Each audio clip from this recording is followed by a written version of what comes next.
If you're savvy in business and design environments, you would have heard the term design thinking. Many companies like Apple or Google have adopted this approach, and it's becoming increasingly popular to drive innovative solutions. Hi, my name is Alex and welcome to UX Tweak's channel.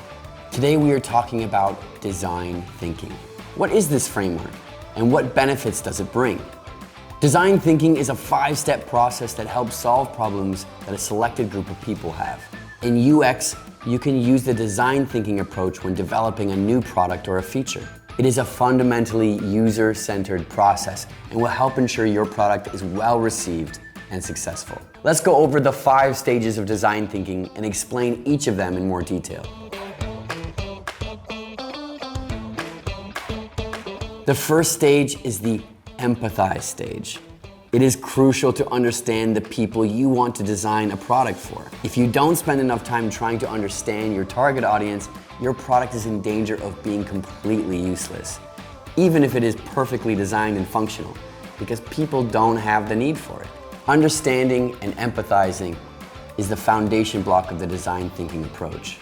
You can use methods like one-to-one interviews or in-depth qualitative surveys and visualize your findings using tools such as empathy maps. Stage 2 of the design thinking process is called define. At this point, you've gathered information from your target audience about their experiences and challenges, and you need to clearly define their problem. A well-defined problem will help you design an effective solution for it. When defining the problem, methods that could be useful are creating personas, scenarios, or storyboarding. You can define just one underlying problem or outline several smaller problems depending on the complexity of the issue.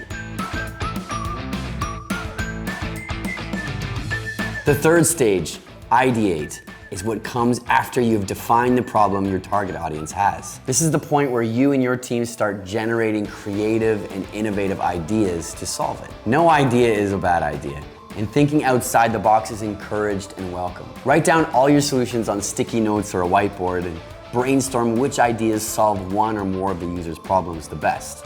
If you are working in a team, you can vote and let all team members mark the ideas that seem most valuable to them. Then, pick one solution or a simple combination of solutions that gets the most votes. The fourth stage of the design process is where you create a mock-up or a prototype of an actual product or solution. You can create a simple sketch prototype or design it in a visual tool like Figma. Focus on the features that you think are necessary and start with a simple, easy-to-make prototype that doesn't take a lot of time to create. The prototype will undergo an iterative testing process and probably get changed a lot. Leave the high detailed prototypes for later in the process. And don't forget the design thinking process is not linear. If while creating a prototype you get new ideas for the solution, go back to the Ideate stage and brainstorm again.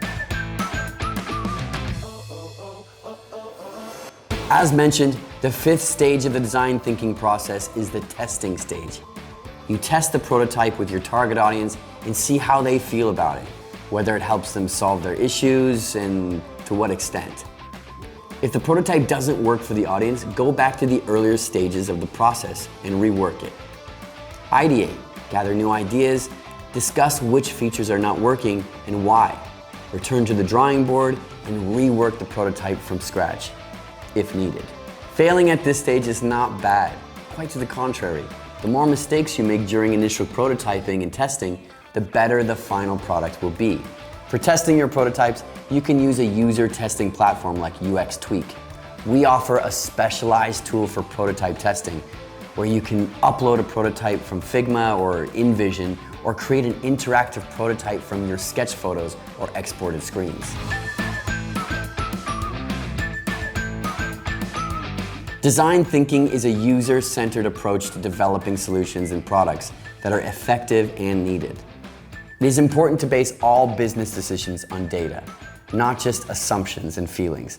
And the design thinking process provides just that, a fully data-backed approach to product development with users' needs at the forefront. Let's quickly recap the stages. Empathize, define, ideate, prototype, and test.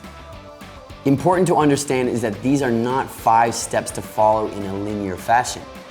Design thinking is an iterative process, and any of the stages should be repeated as needed until you arrive at a product that the target audience is excited for, and all the tests point to a flawless road to success.